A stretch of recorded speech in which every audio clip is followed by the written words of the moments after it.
اهرام ثلاثه مصر سازه‌های شگفت‌انگیزی هستند که هنوز باستانشناسان و دانشمندان از سه‌گونگی ساخت این اهرام در آن زمان چیزی نمی‌دانند. در مصر کلاً 138 اهرام وجود دارد که شگفتی‌های فوق‌العاده‌ای دارند، اما در این ویدیو به 7 مورد آنها می‌پردازیم. لطفاً ویدیو رو تا آخر نگاه کنید. در مصر باستان مقبره‌ها فقط برای افراد ثروتمند به عالی‌رتبه حکومت مصر ساخته می‌شدند و مردم عادی سهمی از داشتن مقبره و آرامگاه نداشتند. مصریان به زندگی پس از مرگ اعتقاد ویژه‌ای داشتند و اگر کسی از حاکمان و ثروتمندان مصر از دنیا می‌رفت، جسد آنها را مومیایی می‌کردند و به همراه لوازم ضروری مانند جواهرات، غذا، پول، لباس و حتی خدمتکارانشان دفن می‌کردند تا در دنیا دیگر به آنها خدمت کنند.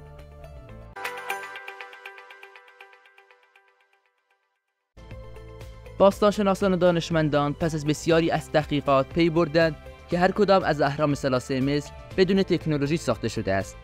اما حاکمان وقت مصر از کارگران و نیروهای آموزش دیده مهم برای ساخت اهرام ثلاثه مصر استفاده کردند، زیرا این اهرام نزد حاکمان مصر بسیار مقدس بوده و نمی‌گذاشتند مردم عادی و برده‌ها دستی به ساخت این اهرام داشته باشند.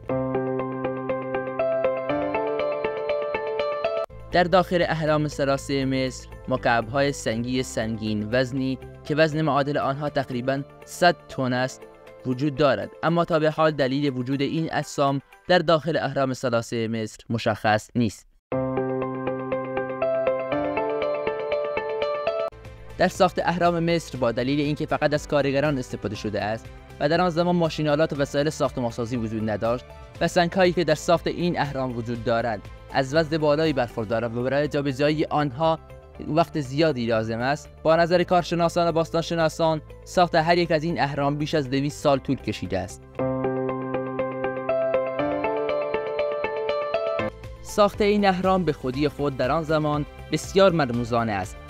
اما مرتب بودن این اهرام با شکل خاصی از ستارگان در آسمان به مرموز بودن این اهرام بیشتر می‌افزاید،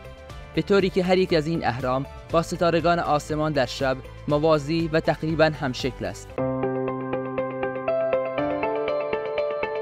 1000 سال قبل ساخته شده است تهویه هوا داشته باشد، اما در اهرام ثلاثه مصر در بین سنگ‌های بزرگ طوری حفره‌های قرار دارند که به سازه هیچ آسیبی نزند و طراحی بی‌نظیر آن همیشه هوای 20 درجه سانتیگراد را در داخل این اهرام نشان می‌دهد تا در هوای گرم روزهای کویر و هوای سرد شب‌های آن همیشه هوا متعادل نشان داده شود. در داخل اهرام مصر صندوق‌های بسیار بزرگی وجود دارد، اما نکته حائز اهمیت این است که ابعاد این صندوق‌ها طوری است که امکان ندارد از درهای این اهرام وارد شده باشد و میتوان برایش اینطور در نظر گرفت که اول صندوق‌ها وجود داشته‌اند و سپس اهرام به دور آن ساخته شده‌اند. هنوز از محتوای این صندوق‌ها اطلاعاتی در دست نیست. و در آخر اگر این ویدیو رو دوست داشتید حتما لایک کنید و برای دیدن فیلم‌های بیشتر به کانال سر بزنید و آن را سابسکرایب کنید و در آخر به خداوند تکیه کنید.